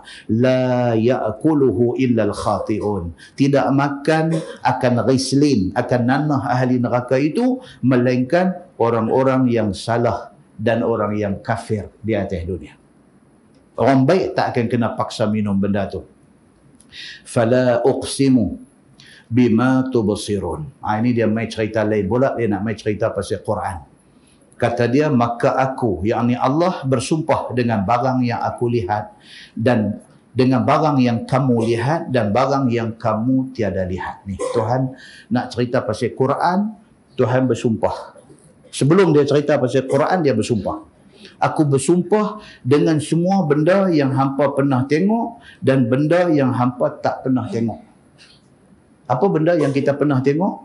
Banyak. Semua ni kita pernah tengok. Apa benda yang kita tak pernah tengok? Macam-macam lah. Malaikat kita tak pernah tengok. Syurga kita tak pernah tengok. Neraka kita tak pernah tengok. Allah bersumpah dengan semua. Hang pernah tengok ke, hang tak pernah tengok, Tuhan kata aku bersumpah dengan semua makhluk yang aku cipta. Ni benda hak dia nak habang selepas daripada dia sumpah ni benda apa? Benda besar. Itu kaedah dalam tafsir. Bila Allah bersumpah dengan benda besar, maknanya hak nak mai saat lagi ni juga benda yang sangat besar. Baru ni di sini kan yang saya baca mukaddimah cerita pasal tulang apa? Tulang cenongging. Sini kan? Kita baca hadis yang kata, Nabi kata, inna fil insani azman la ta'kuluhu al-ardu abada. Manusia ni dia ada seketui tulang yang bumi tak akan makan tulang tu sampai bila-bila. Sini kan kita baca. Tuan-tuan, kuliah kita ni didengar oleh ramai orang ni. Sahabat kita Tuan Amir ni yang bukan saja pandai buat live streaming, pandai jadi TNB pula Ustaz. Bila petik pergi menyala balik. Malam ni baru saya tahu dia ni. Dia duk buat ni tuan-tuan, manfaat diambil oleh berapa ramai manusia, bukan sahaja di Malaysia, bahkan luar negara. Yang duk ada di Czechoslovakia, yang duk ada di Russia, Soviet Russia, yang duk ada di Papua New Guinea, di mana tempat ada internet, di sana orang boleh tengok kuliah ni. Dalam ramai-ramai yang duk tengok tu ada seorang doktor ortopedik. Doktor ortopedik. Ortopedik ni apa tuan-tuan? Tulang. Dia pakar tulang. Ortopedik. Dia call saya. Dia nak cakap pasal dua benda. Satu pasal tulang cenongging. Pasal ni bidang dia. Saya ketang lah, takut lagi dia kata Ustaz pemohon orang. Takut juga pasal kita pun baca kan. Kita pun baca. Ini satu knowledge, satu maklumat. Kalau dia kata tak betul, tak kekarut. Kan? Dia beritahu, dia kata Ustaz, Masya Allah, macam Ustaz kata, dia kata Allah is great. Allah Subhanahu Wa Ta'ala Tuhan Maha Besar. Ustaz baca hadis, dia kata, cerita pasal ada satu tulang, la ta'kuluhul ardu abada. Bumi tak akan boleh makan tulang tu sampai bila-bila. Dah Ustaz sebut pasal tulang cenongging ni, tulang sulbi, ataupun dalam bahasa sains dia panggil coccyx. Coccyx. C-O-C-C-Y-X. Coccyx dia kata. Saya kata dia hang eja elok, aku nak pergi habang lain. C-O-C-C-Y-X. C-O-C-C-Y-X. Coccyx. Tulang tu. Di mana kedudukan dia? Last sekali. Tulang belakang kita turun last sekali sampai dekat dengan dubur. Dengan di situ last dia. Seketui. Dia kata Ustaz abang kata bumi tak makan tulang tu. Satu lagi saya nak abang. Dia kata Ustaz boleh pergi abang kat dia bang. Itu yang abang malam ni. Kan? Ustaz, dia kata orang bukan Islam mati, dia bawa pergi bakar. Tu api hak bakar tu dia bobor dalam kofin, harga sampai 5-6 ribu, 10 ribu punya kofin, buah mayat dalam tu tolak masuk, tutup. Boom, dia sekali api naik, debu. Kecuali tulang tu Ustaz. Tak hancur, dia kata. Saya kata, really? Kita macam orang putih. Pasal dengan doktor. Saya kata, really? Yes, Ustaz. Dia kata, yes. Very true. Tuan-tuan, rupanya apa yang Nabi sebut ni, proven. Terbukti. Tuhan dah kata bumi tak akan makan tulang tu. Rupa-rupanya api pun tak boleh makan dia. Muslimin dan muslimat yang dirahmati Allah sekalian. Satu. Yang kedua, bila saya sebut di Masjid Simpang 4 Matang Buluh, cerita tukang gunting rambut duk kepak kepala ni. Oh, tu pun cerita dia juga, cerita tulang juga. Dia kata Ustaz, very true. Dia kata jaga baik-baik tulang tu. Naik tu very true. Betul macam Ustaz kata tu, kalau duk force, duk paksa kepak kepala ni, silat-silat dia jadi, dia boleh cucuk kita punya nerve jadi macam Ustaz kata. That is very true. Dia kata, that one I confirm. Dia kata. Tuan-tuan, rupa-rupanya Allah duk kata dalam Quran, yang Nabi duk abang dalam hadis ni, sama macam finding macam dapatan yang ditemui oleh saintis yang buat kajian. Islam ni tuan-tuan, agama yang sangat-sangat benar. Kalau orang Islam tidak rasa kebenaran Islam ni, sayang tuan-tuan. Sayang. Orang bukan Islam, mereka kaji benda ni. Mereka jumpa dalam Quran, mereka kaji, last sekali. Betul apa yang Quran kata. Cuma di kalangan mereka ni ada dua. Hak satu, bila dia dapat betul itu, dia terbuka hati, dia masuk Islam.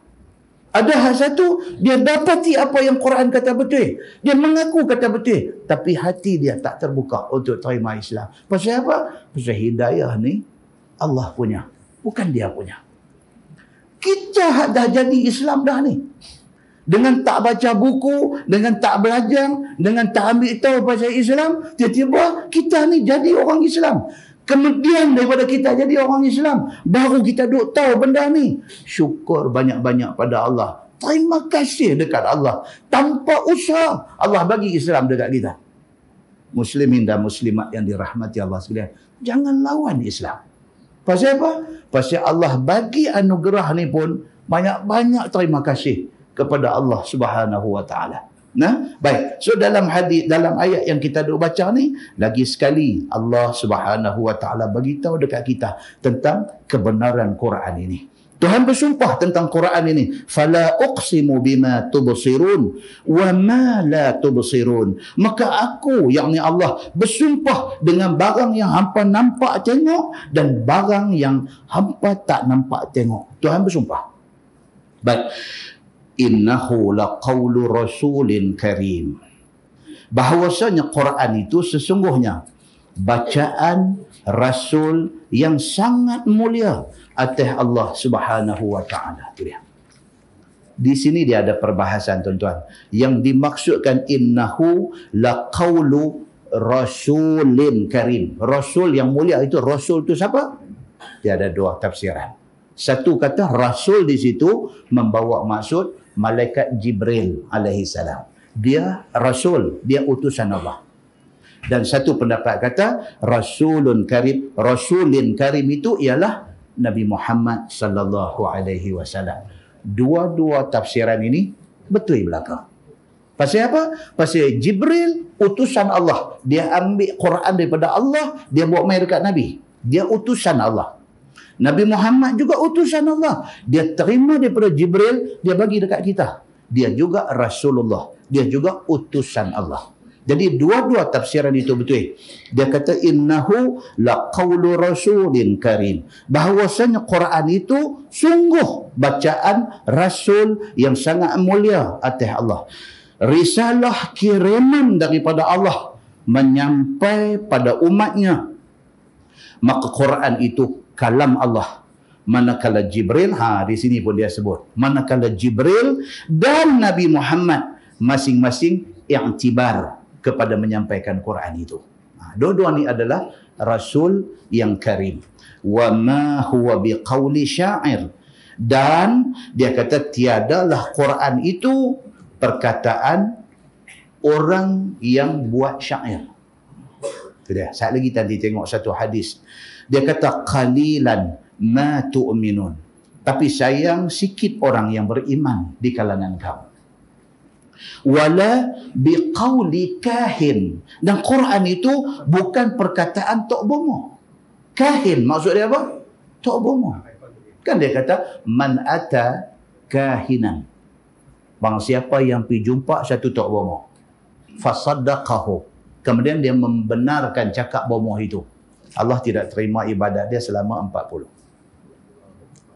Kahin. Jadi ayat Quran ini bukanlah kata-kata kahin, bukan kata-kata tok bomo. Walaupun banyak tok bomo duk baca Quran, tetapi Quran ini bukan kata-kata bomo. Quran ini kalamullah. Dia kalam Allah.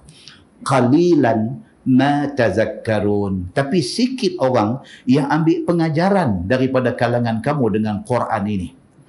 Tetapi Quran itu ialah tanzilun min rabbil alamin. Turun dari sisi Tuhan Rabbul Alamin. Itu dia. Quran ini bukan syair. Quran ini bukan kata-kata tok bomo, tetapi Quran ini mai daripada Allah, Tuhan Rabbul Alamin. Walau taqawwala alaina ba'dal aqawil, dan jika berkata Nabi Muhammad atas kami setengah daripada perkataan Quran dengan kata ia barang yang kami tidak kata. Itu dia. Tuhan bagi warning. Tuhan kata Quran ini kalam aku, mai daripada sisi aku. Kalau Muhammad ni memandai-mandai piduk tokok tambah ayat aku, piduk pekorang ayat aku, Tuhan kata apa? La akhazna minhu bil yamin, nescaya kami ambil tindakan pada dia dengan seksa dia dengan kekuatan dan kekuasaan kami. Tuhan warning Nabi Muhammad. Kalau Nabi Muhammad ni terima wahyu daripada Jibril, dia habaq mai kat kita, dia tambah. Kalau Nabi Muhammad ni dia dapat wahyu daripada Allah, dia habaq dekat kita, dia potong setengah. Kalau Nabi Muhammad buat macam ni dengan kalam aku, Tuhan kata, aku bagi satu garanti, aku akan ambil tindakan dekat Muhammad ini. Summa laqata'na minhul watin. Bahkan Tuhan kata, kami akan putuskan akan urat watin, yakni urat leher yang berhubung dengan jantungnya, putih dan mati ia. Tuhan kata kalau Muhammad ni duk pandai-pandai tambah ayat aku, pandai-pandai pekurang ayat aku, satu tindakan aku akan ambil kat dia, aku akan kerat urat jantung dia. Maksud dia apa? Dia akan mati on the spot. Maksud dia apa tuan-tuan? Quran yang kita terima 30 juzuk hari ini adalah Quran yang komplit dan genuine, asli dan original daripada Allah Subhanahu wa taala. Atas itu jadi serabut, pidu ingat macam-macam dengan Quran ini. Quran yang kita terima hari ini komplit semua daripada Allah Subhanahu wa taala, tidak ada tokok tambah, tidak ada pengurangan daripada Nabi SAW. Kalau Nabi buat macam tu, Allah kata apa? Aku akan ambil tindakan dekat dia. Aku akan kerat urat jantung dia. Maksud dia apa? Aku akan make sure Muhammad mati on the spot kalau dia pandai-pandai duk tambah ayat Quran ni. Tuan-tuan muslimin dan muslimat yang dirahmati Allah sekalian, demikian Allah nak bagi tahu kat kita originalnya Quran yang kita terima pada hari ini. Itu dalam ayat lain Tuhan kata apa? Inna nahnu nazzalna dzikra wa inna lahu lahafizun. Kami yang bawa turun Quran ni dan kami akan jaga Quran ini. Itu sebab hari ini kalau ada orang cuba nak pindah, nak ubah, dapat tahu tak? Dandan nanti dapat tahu. Dan satu dunia akan dihebahkan. Jangan baca Quran cetakkan sekian-sekian kerana ada tak betul di dalam Quran itu. Pasal apa? Allah pelihara Quran ini. Firman Allah Subhanahu wa taala, "Fama minkum min ahadin anhu hajizin." Dan tiada ada siapa daripada kalangan kamu seorang pun yang boleh selamatkan Muhammad daripada seksa kami itu. Kalau Muhammad tambah ayat Quran, kami kerat urat jantung dia, siapa pun tak boleh tolong dia. Wa innahu latazkiratun lil muttaqin. Bahwasanya Quran itu mengingat bagi segala orang yang takut Allah Subhanahu wa taala. Wa inna la na'lamu anna minkum mukadzibin. Dan bahawa kami sungguh kami tahu, Tuhan kata, bahawa setengah daripada kamu itu akan mendustakan dengan Quran kami ini. Nampak tuan-tuan? Tuhan abang dah. Ni Quran yang aku punya jaga. Quran yang aku pesan Muhammad jangan duk pandai-pandai ubah. Kalau Muhammad ubah, aku akan kerat urat jantung dia. Quran ni Tuhan kata bila sampai dekat manusia esok, akan ada sebahagian daripada manusia tak percaya Quran ini. Tuhan tahu dah. Betul tak apa yang Tuhan kata? Betul. Hak kafir telah tak percaya. Dalam kalangan orang Islam pun ada yang tak percaya. Dia tak percaya. Apa yang Allah sebut dalam Quran tu dia tak percaya. Dia ragu-ragu. Kan kita duk baca awal-awal surah Al-Baqarah, dia kata apa? Alif Lam Mim Zalikal kitabu la raiba fi. Apa maksud la raiba fi? Tidak ada keraguan padanya. Hang baca Quran ni tak boleh ada satu huruf satu perkataan, satu ayat pun yang hang rasa ragu-ragu, tak boleh. Woi, kita duk pi majlis tahlil ni tak kira lah ila hadratin nabiyil mustafa sallallahu alaihi wasallam wa ila arwahi jami'il muslimin wal muslimat syai'un lillahi lahumul fatihah a'udzu billahi minasyaitonir rajim. Dan pejam mata ni waladdallin amin qul huwallahu ahad qul a'udzu bismillahirrahmanirrahim alif lam mim. Cukup 6 cantik. Zalikal kitabu la raiba fi. Fi tu pun bunyi dengung ni Arab pun kalah. Zalikal kitabu la raiba fi. Bunyi kolong kau hidung ni khaisyuh. Fi bunyi.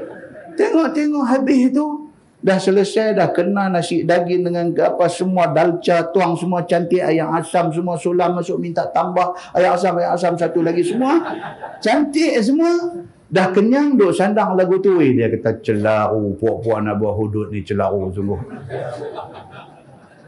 Ni yang baru habis ni tadi ni, ila hadratin nabi ni. Zalikal kitabu la raiba fi. Dia baca tu. Itulah kitab Quran, itulah kitab yang tidak ada ragu padanya. Dia baca. Dan kalau orang buat tahlil, buat nasi daging, tak panggil dia, marah, merajuk sebulan, tak bercakap dengan kau tu. Tidur baca ni, la raiba fi. Cantik, tengok-tengok dia lah raja ragu dengan benda ni. Tak habis tajuk ni tadi. Sikit lagi, habis. So dia kata apa di sini? Wa inna la na'lamu anna minkum mukadzibin. Tuhan tahu dah di kalangan hampa akan ada orang yang mengambil sikap mendustakan ayat Quran. Tuhan tahu dah. Wa innahu la hasratun 'alal kafirin. Dan bahawasanya Quran itu sungguh akan merugikan akan segala kafir. Orang kafir yang tak percaya Quran ni, esok mereka akan jadi orang yang sangat rugi apabila lihat mereka itu di hari akhirat esok. Pahala dan ganjaran syurga kepada orang yang membenarkan Quran.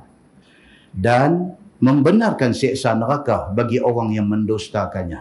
Akhirat esok, bila dia tengok, wih, orang Islam semua, ashabul yamin, pergi masuk geng kanan, masuk syurga. Tengok-tengok dia duduk ashabul shimal, geng kiri, yang dibawa ke neraka. Masa tu apa jadi dekat dia? Hasrah. Hasrah ni maksud apa? Menyesal ni tak tahu nak apa. Menyesal. Kalaulah dulu aku percaya Quran, aku jadi orang Islam, alangkah baiknya. Dia duk main macam tu. Allah Subhanahu wa taala cerita benda ni. Wa innahu la haqqul yaqin. Dan bahawasanya Quran itu haqqul yaqin. Kata Ibnu Abbas, seperti mana ainul yaqin dan mahdul yaqin, atah daripada ilmu yaqin. Yakni Quran itu yakin yang sebenar-benar yakin. Tuh, Quran ni dia duduk di kategori itu. Haqqul yaqin. Haqqul yaqin ni kemuncak keyakinan. Quran, kalau tuan-tuan tengok dalam Quran, tengok dalam surah At-Takasur. Okey, surah At-Takasur surah apa? Alha. Kita kampung kata Alha. Bila sebut At-Takasur, saya tak apa yang kita kata alhaakumut takasur. Yang ni hafal lama dah. Kita budak-budak lah. At-Takasur tu dia tak tahu. Alha dia panggil. Alha. Hang baca apa dah? Aku baca Alha. Alha. Kita Alha. Kita tengok surah Alha. Tuhan kata, kalla law ta'lamuna ilmal yaqin. Satu dia sebut. Jangan macam tu, Tuhan kata. Law ta'lamun ilmal yaqin. Kalau hang tahu ni cerita akhirat, cerita syurga neraka, kalau hang tahu dengan ilmu yang yakin, tu baru tahap pertama, ilmu yaqin. Ilmu yaqin ni dia main macam mana tuan-tuan? Kita main kuliah, kita mengaji, kita dengar, kita dapat ilmu, kita percaya. Kita dapat ilmu yaqin. Dalam surah Al-Ha juga dia kata la tarawunnaha ainal yaqin. Tuhan kata apa? Kamu tentu akan tengok di hari akhirat esok dengan mata yang yakin. Yang ni atas lagi ke bawah lagi? Atas lagi. La kita ilmu yakin. Kita duk main mengaji tafsir, kita main duk dengar ayat Quran, kita duk dengar hadis Nabi. Quran, hadis itu ilmu. Dan kita yakin. Tapi setakat yakin ilmu saja. Bila pergi sana esok, tengok dengan mata sendiri. Tu dia yang kata syurga. Pada masa tu apa dia? Ainul yakin. Mata tengok dan yakin. Masya Allah kata. Rupanya betul. Rupanya mata sudah tengok, keyakinan lebih kuat daripada ilmu yakin.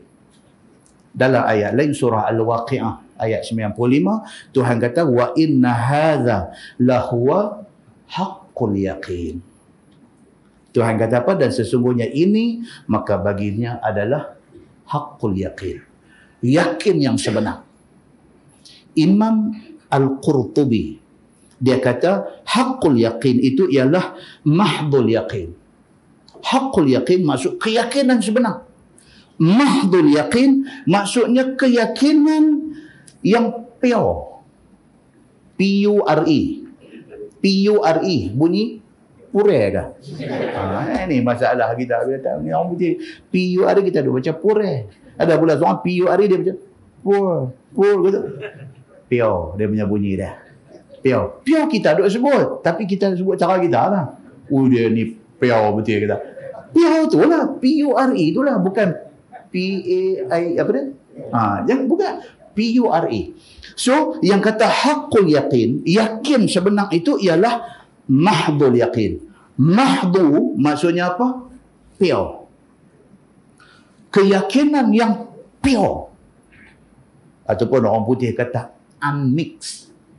U-N-M-I-X-E-D. Unmixed. Maksudnya apa? Tak ada bercampur dah. Keyakinan dia solid kepada Allah. Solid. Unmixed keyakinan dia. Tak ada campur lain dah. Dia solid yakin kepada Allah. Itu kata Al-Qurtubi. Tentu ingat Qurtubi tak tahu orang putih lah. Okay. Jadi dia kata apa? Wa innahu la haqqul yaqin. Dan bahawasanya Quran itu ada haqqul yaqin. Kata Ibnu Abbas, haqqul yaqin itu macam orang duk cerita ainul yaqin, mahdul yaqin, ilmul yaqin dan sebagainya. Yang Quran itu yakin yang sebenar-benarnya. Tak ada satu tipu dalam Quran ni. Fasabbih bismi rabbikal azim. Maka mengucap tasbih olehmu wahai Muhammad dengan nama Tuhan engkau yang maha besar. Dengan baca subhana rabbiyal azim. Kan kita duduk saja-saja kita baca subhana rabbiyal azim. Maha suci Tuhan yang maha besar. Subhana rabbiyal azim. Mulut bagi basah dengan zikir. Di sana kita petik hasil dia di sisi Allah Subhanahu wa taala. Nah, wallahu alam. Insya-Allah lepas ni kita masuk surah Al-Ma'arij Makkiyah. Surah Al-Ma'arij Makkiyah. Surah ni dia akan cerita tentang orang-orang yang ragu dengan azab Allah. Ni dia akan menyusul selepas ni cerita tentang orang yang ragu-ragu dengan azab Allah. Dia duk rasa betul ke ada azab Tuhan ni? Dan ada di kalangan manusia ni, dia secara menghina. Ni ayat yang akan datang, surah yang akan datang, Al-Ma'arij. Dia secara menghina, dia mempersendah-sendahkan azab Allah. Kita akan tengok insya-Allah dalam kuliah yang akan datang. Kita tangguh dengan tasbih kafarah dan suratul As. Subhanakallah. Asyhadu an la ilaha illallah. Bismillahirrahmanirrahim. Wal 'asr. Innal insana lafi khusr. Illa allazina amanu wa 'amilus shalihat. Wa tawassaw bil haqq. Wa tawassaw bis sabr. اللهم صل على محمد وعلى آل محمد. بسم الله الرحمن الرحيم. الحمد لله رب العالمين حمدا يوافي نعمه ويكافئ مزيده. يا ربنا لك الحمد كما ينبغي لجلال وجهك الكريم وعظيم سلطانك. رضينا بالله ربا وبالإسلام دينا وبمحمد نبيا ورسولا. اللهم افتح علينا فتوح العارفين وارزقنا فهم النبيين بجاه خاتم المرسلين المرسلين اللهم فقهنا في الدين وعلمنا التأويل واهدنا صراطك المستقيم اللهم أرنا الحق حقا وارزقنا اتباعه وأرنا الباطل باطلا وارزقنا اجتنابه اللهم اجعل جمعنا جمعا مرحوما وتفرقنا من بعده تفرقا معصوما وصلى الله على محمد وعلى آله وصحبه وسلم والحمد لله رب العالمين. السلام عليكم.